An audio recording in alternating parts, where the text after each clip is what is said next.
I'd be crazy. But the first reason we came together because we have an assignment to do together in this earth for him. And we were on an assignment and we met. Exactly. So I understand that first, yes, I'm in love with Anne. I'm in love with her. I don't love anyone else but her. But the bottom line is, our first thing is, what has God called us to do together? Because if we didn't understand that, none of you would be sitting here right now. Yes. And most of you would have never probably met or just seen you in the distance. But because we understand that we have an assignment to do, we go against all odds to do what God has called us to do.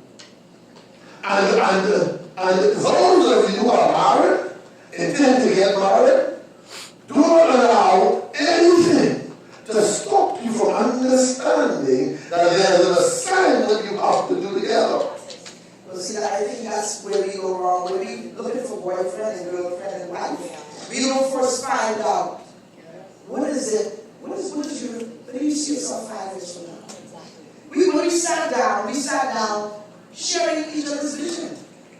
I said, that's how I found out that the same vision that I had is the same vision he had. Dance company, teach dance school.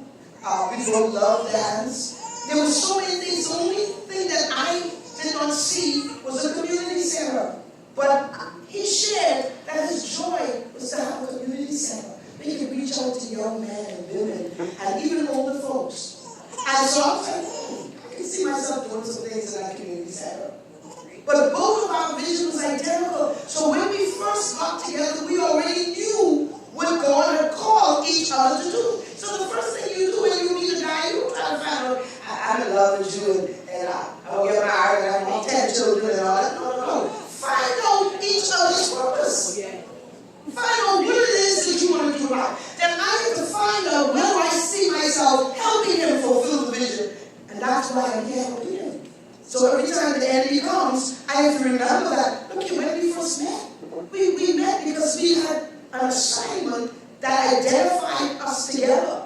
And then if I go and I leave him now, I leave the assignment that I covenant and promise God that together we will fulfill. You see? So that's one of the keys. That assignment. Well, let's say, for example, most of the people sitting here today, most of them are artistically inclined. Most of you have some artistic skill and ability. And then you end up with a husband, or let's say even with a boyfriend, who don't have no interest, or a girlfriend, have no interest in what you do. And then everything is about what they do, and nothing is about what you do. And watch this, man. I want you to be carefully, man. We are called to be the head, right? All my men, wave your hand. We are called to be the head. But you know what one of our major responsibilities is to nurture our women and what they have called to be? We are supposed to ensure that the woman in our wife, becomes everything that he or that she has set her to do. So anything that Anne says she want to do, I make sure it happen. Even if she don't understand everything about it, it is your responsibility to make sure that it happens. So the keeper cannot say, I want to do a women's conference, can't say that ain't for me. I ain't no woman, so that ain't for me. No. It is his responsibility to ensure that the Kira women's conference comes to fruition and be the best that it can be. So when I met her, everything that she was doing, I took over because I'm in charge. Some people were upset because I took over. And I was doing that dance conference for like 8 or 9 years. And I had never organized a dance conference before in my life. But the first year I met her, I should organize one. And she made a profit. Because everybody who was springing up on the years, I was cutting them off one by one. See, men, you gotta protect our women. You can't let people use them and abuse them. And you see, sometimes they have friends who they don't see. Don't let them as that's their friend. Or they accept it because it's their friend. But when I reach, ain't nobody using her, ain't nobody abusing her. Why? Because I'm a protector. I'm supposed to cover her. But women at the same time, you must allow the man to take his responsibility. You must allow him to protect and cover. The other thing I want to share, especially my men. Sometimes there are women who attract us and we can't see it. I know y'all even like this part. But in one has a special instinct that God has given them. Special one. My wife could tell me every woman who attracted to me. She's like, I want to attract you. I want to attract to you. We got that instinct. We can't see that. We think everybody is our daughter and everybody is our friend. And so we will take some of those things lightly. And then she will say to me, watch this how she's operating. And then I watch it. I say, yes, she's right. You see? Don't mind me conversating to the side. You know, a woman has like two eyes in the back of her on the side. When I use face it this way, I don't know what to do over there. When I have swing here and swing back, I got your number. That's it. That's a woman. That's God placed that in us. Yeah, that's in there. You watch the chickens. Watch when those bees be and the one hand. Watch what happens. You go there, she will ask you right away. That's something a woman has on the inside. Even with her children. Protects. And it's that thing on the inside a woman can discern. Mm-hmm. And so men, you must be careful and be responsible. Because see, if you are a true man of God, there's an anointing on you that attracts. You hear me?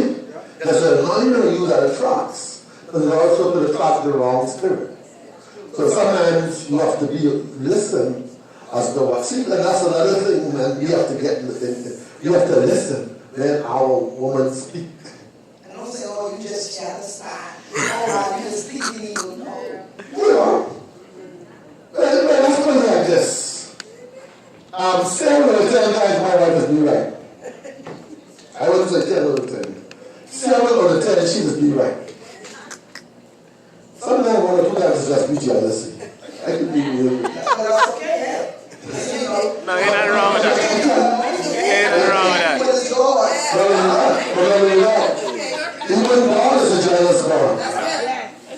Even him was jealous over the children of Israel. So then I have a right to be jealous over what is mine. I can't get no amen or Amen. See, you understand that the Proverbs, see, when you spend time in the Word, you have reasons. Because Proverbs already tell you that a harsh woman will drive a man to a piece of bread. I don't know if she make him broke. That's it. Yeah. Alright? But I want to touch on one more point before we go to the next session. Before we go down to the last thing. And I want to talk specifically to our men. Now, I want you to hear me good. I've been married to Anne for 13 years. But we've been together for 15. The first year we were together, we didn't have a relationship. We had a friendship. The first year we were friendship. We were just friends. He was in my time. Alright? She didn't want to jump man, walking around barefoot, deleting contacts in him, all kind of stuff on him. She didn't want that kind of man. Alright? She wanted a bishop. They were still enough for a bishop, actually. Alright? They didn't know she was going to marry an apostle. But anyhow, so it's important for us to understand that as a man, because I got a lot of single men around me. When you're looking for a wife, you have to know what you're looking for. Alright? I want you to get this clear now. Because I was married before. And that was a great mistake. Why? Because... Took her home to mama. What mama said? Let me get to that point. Let me get there. That's my mama, your mama speaking. Alright? But the bottom line was this. We didn't have like interests. Totally different. No interest in the arts world. There was an interest in God, but no interest in the arts world. There was a relationship with Christ, but no interest in the arts world. So that was like being what we call unequally yoked. Now, we are singing that song because most of us don't listen to our parents when we want to get married. I love him, I love her. And I don't care what she says. Take time to know love. But my mother said to me, stop singing. My mother said to me, that is not the one on my first marriage. I will get married. And she heard what she said. Take time. Everybody else can. All my friends I had with, all the fellas in church who I grew up with, all the Peter Hammond that was getting married, Kim Ferguson. My friends, Kim Super Kim, all of us getting married. So I figured, I used to be the only boys in the church that got brought to the ministry with a wife. So I said, I better get married too. So guess what? All of their marriage lasted except mine. Every one of them still married, except me. But didn't get married twice. Then most of them, if you grow up in prophecy, you know, if you get divorced, you can't get married no more. So they stuck with it through all the hell. Henry Higgins wasn't sticking with it. Stick with it. Henry Higgins couldn't stick with that. Because I realized that wasn't for me, buddy. No. No, but see, when I saw her, I don't know how Lord found your wife. But I know the Lord spoke audibly to me. The Lord spoke that clearly to me. I can hear him say, loud one. Yeah, but Because we were in the car driving. She was in the front seat. Another lady was in the back seat, who was married. And she was, and the Lord said, as he was driving, he said, your wife is sitting right next to you. And he told me that 3 days later. And then she blew me I up. said, excuse me, hold on. I'm single. Do I look like I'm looking for a man? I don't appreciate that. I don't appreciate you approaching me like this. Because we're supposed to really be working together. And I've never led you on to anything. I really don't appreciate that. And please don't ever say that again. Paul. No slow. And she didn't say that. You need my time. God. And she didn't say that nice either. It wasn't like that. She really blew me up. Oh, Lord. Now my response was, I leave you to God, man. True story. And I grew up 3 days afterward because that really hit me. I said, hey, I'm single, everybody. But understand this, right? Let's get this right. There were two women in the car. One was already married, so it couldn't be her. Yeah. But she was the one who was trying to make sure we get married. She didn't know. She was telling me from day one, I was a good woman, man. She needed a good man in her life. And she didn't know that. But Christine, the other Christine Johnson, was telling me then. Christine was telling me, that's a good woman you could have in your life. You see, she didn't know that till later. But what I'm trying to say to you is make sure that you know who you are getting married to, or you can live a life ahead. My God. Now, you know something?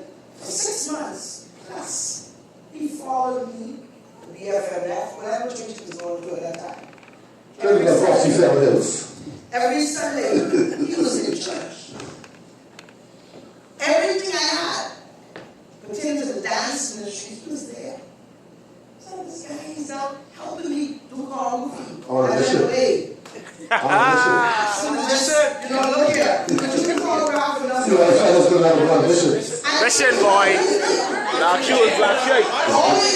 Raw mission. I was going out. I was trying to get to go for some things. And you know, God began to use him to read the word to me. He began to encourage me. Our conversation was never about, I love you, question first. And then after that, when I began to go through some things, he was reading the word to me. He would study it, he would call me, he would give me scriptures. And this is, he had continually begun to watch me in the word even before it was a relationship. But let me tell you something.